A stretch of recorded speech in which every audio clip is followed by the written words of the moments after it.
untuk berdakwah kepada orang Jepang ataupun kepada non-Islam itu kita tidak perlu banyak ngomong seperti itu. Dengan Dengan berakhlak seperti itu. Jadi saya waktu pertama awal-awal ke Jepang itu bekerja di suatu restoran itu. Lalu ketika di restoran itu waktu maghrib ya. Waktu saya kerjaan di situ mencuci piring ya, cuci piring. Lalu karena waktu maghrib saya mengambil itikad ketika waktu sholat saya harus sholat seperti itu, walaupun di Jepang. Dan ketika pada saat itu saya tinggalkan kerjaan saya sholat di bawah seperti itu. Lalu dipanggil sama leader saya, kamu kenapa kamu ke bawah seperti itu? Kamu meninggalkan pekerjaan kamu? Mohon maaf, saya harus melaksanakan kewajiban saya sebagai Islam, yaitu untuk sholat seperti itu. Lalu hari berikutnya ketika waktu masuk maghrib lagi saya tinggalkan, ternyata saya menggunakan waktu dengan semaksimal mungkin. Ketika saya kembali ke tempat kerja, ternyata yang mengerjakan itu leader saya ternyata. Kenapa? Karena mereka respect pada kita, apalagi kalau kerja kita bagus seperti itu. Betul, digantikan sementara seperti itu. Lalu alhamdulillah dengan begitu saya ulangi terus, mau kerjaan sibuk atau tidak, saya terus begitu. Dan alhamdulillah leader saya, bos saya itu malah dia malah memberitahu, jadi disang waktunya ibadah katanya, waktu sholat seperti dia kata dia tuh. Iya. Padahal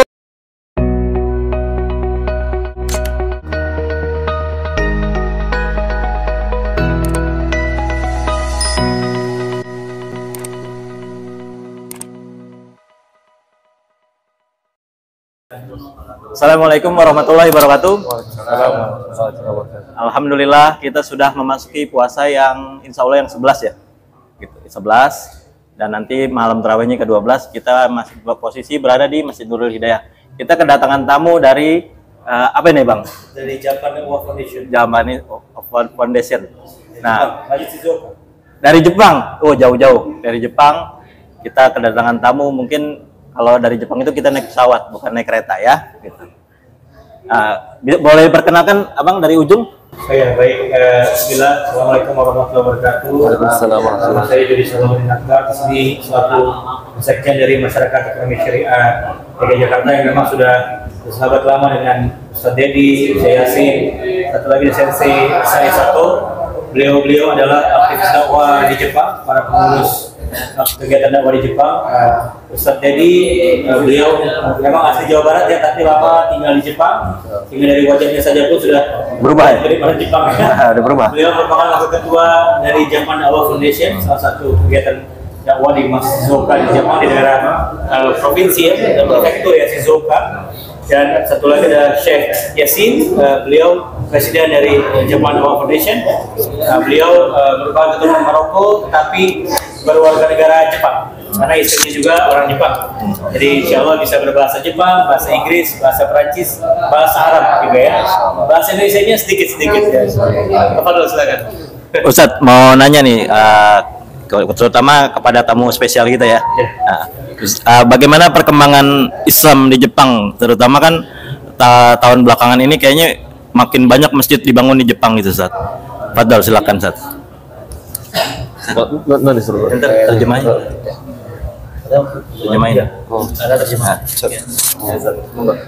Assalamualaikum warahmatullahi wabarakatuh. Bismillah wassalatu ala sayyidina Muhammad wa alihi wasahbihi wasallam.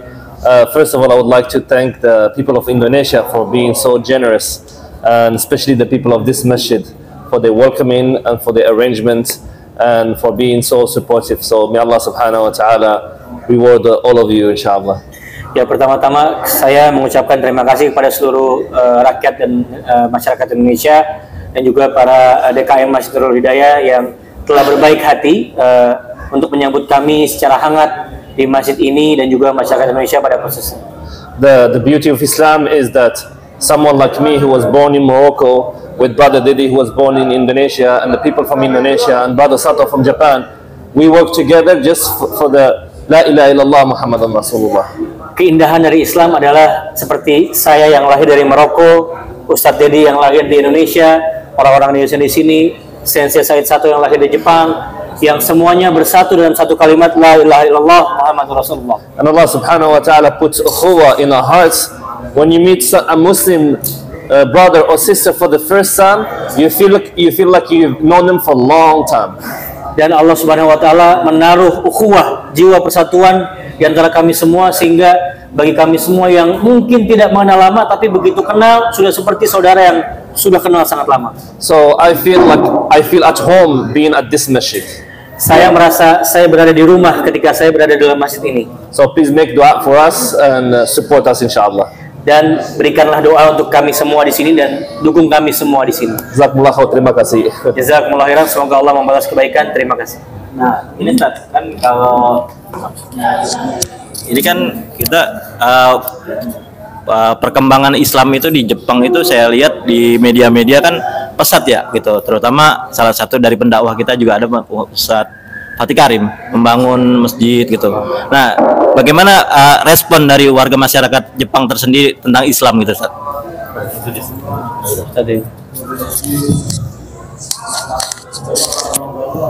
Baik, bismillahirrahmanirrahim. Assalamualaikum warahmatullahi wabarakatuh.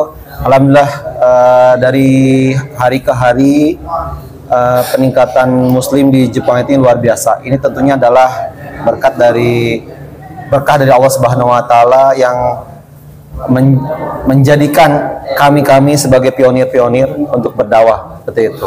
Untuk bagaimana pendapat orang Jepang sendiri terhadap Islam sendiri, memang kalau zaman dulu waktu saya datang 2003 itu Islam itu ketika masuk melalui media, sehingga orang Jepang itu terkenal dengan tertutup ya, sehingga kalau ada informasi ke negara mereka akan filter dulu seperti apa, dan yang ditayangkan di media nasional mereka itu adalah yang sudah terfilter dan berbahasa Jepang, langsung di translate, betul seperti itu. Jadi tidak ada langsung, kalau media kita langsung bahasa Inggris tidak ada, jadi mereka tuh langsung ditranslate dulu ke dalam bahasa Jepang seperti itu, dan betul dicerna dulu. Nah, jadi ketika tahun 2003 itu Jepang itu tahunya kalau Islam itu adalah menakutkan seperti itu. Tapi alhamdulillah dengan kami termasuk saya sendiri datang ke Jepang, lalu seperti baginda Nabi Muhammad SAW bahwa untuk berdakwah kepada orang Jepang ataupun kepada non Islam itu kita tidak perlu banyak ngomong seperti itu. Dengan apa? Dengan berakhlak seperti itu. Jadi saya waktu pertama awal-awal ke Jepang itu bekerja di suatu restoran itu. Lalu ketika di restoran itu waktu maghrib ya. Waktu saya kerjaan di situ mencuci piring ya, cuci piring.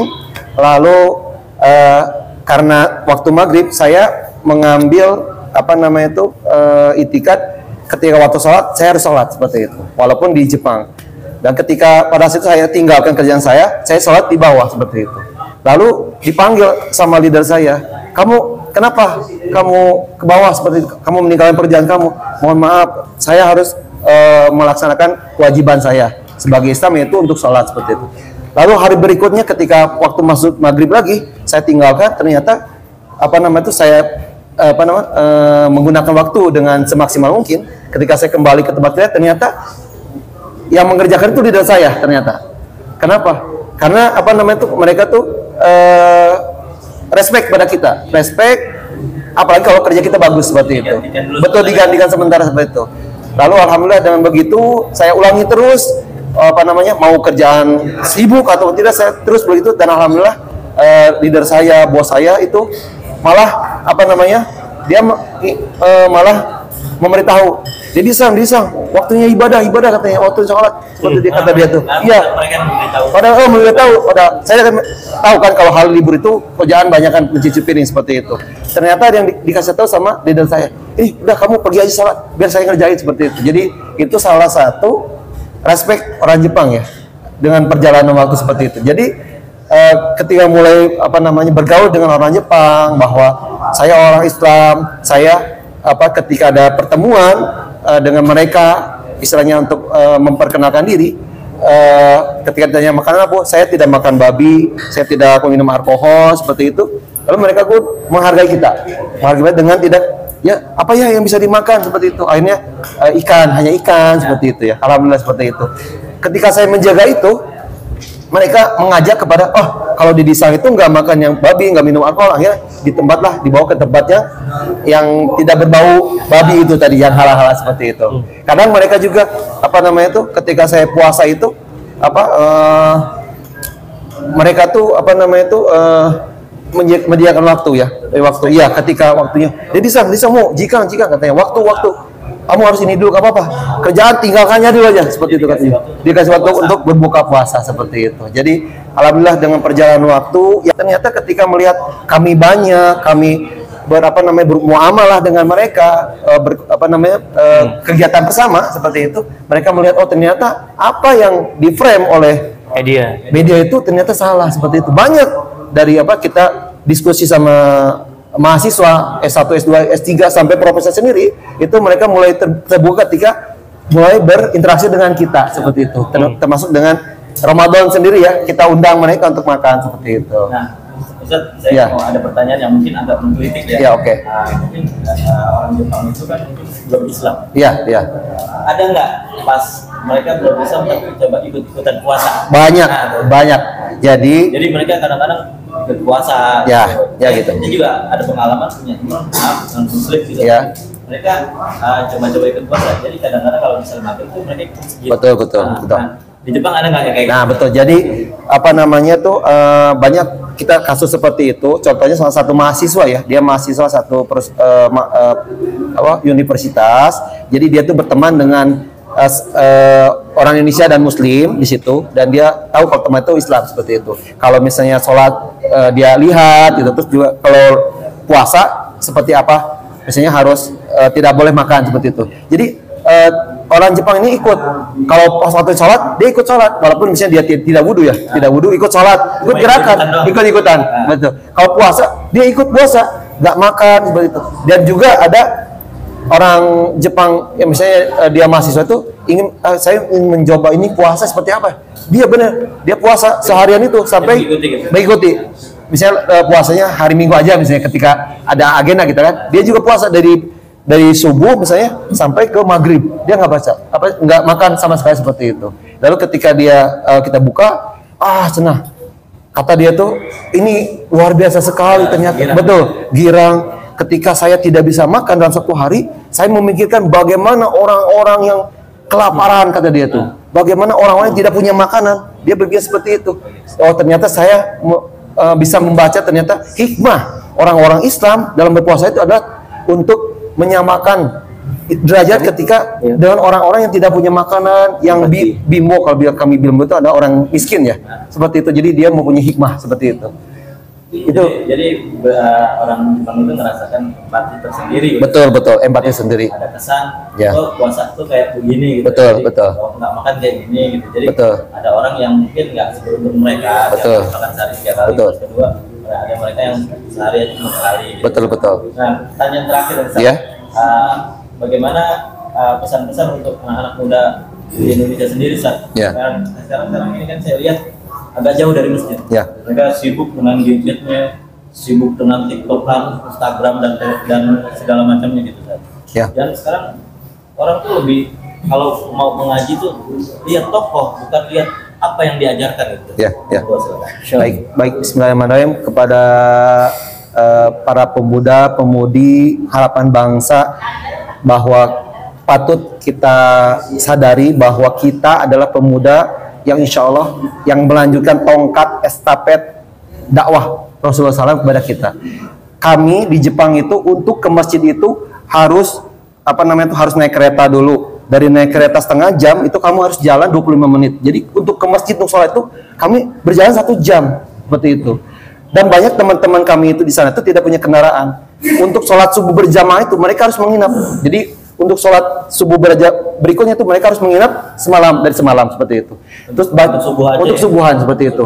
Dan banyak teman-teman yang di sana tuh ada pelajar, ada pekerja, ada perawat, ada maxmedi juga ada di situ. Mereka untuk untuk belajar Islam itu mereka harus merapatkan barisan di sana itu. Mereka harus datang ke masjid.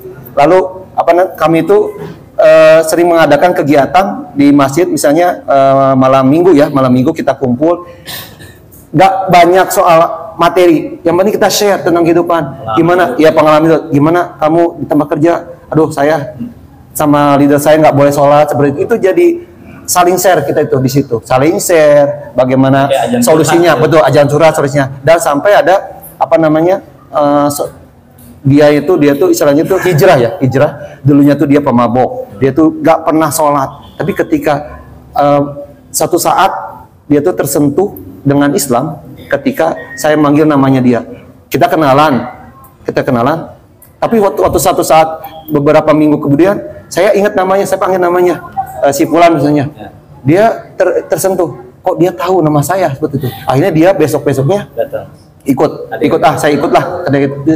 Dari seminar situ dia terus apa namanya tuh, dia malah mengajak teman-temannya istiqomah, betul. Jadi dalam waktu seminggu dia bekerja itu dia membutuhkan cas untuk mengisi keimanan dia itu ke masjid. Jadi dia mengecas dalam satu minggu dia pergi ke masjid, dia itu mendengar curhat dari teman-temannya, mendengarkan tentang isi tentang Quran atau agama, itu dia tuh jadi semangat. Yes, kalau untuk mengisi semangatnya dia harus ke masjid bertemu dengan teman-temannya. Dan alhamdulillah di masjid kami internasional, maksudnya kami berbasis kekeluargaan, maksudnya kami tidak mempermasalahkan ini yang paling berjasa untuk masjid kami adalah orang ini atau itu, tapi kami bagaimana membangkitkan sama-sama bahwa kita itu adalah sedang merantau di Jepang dan kita sama-sama dan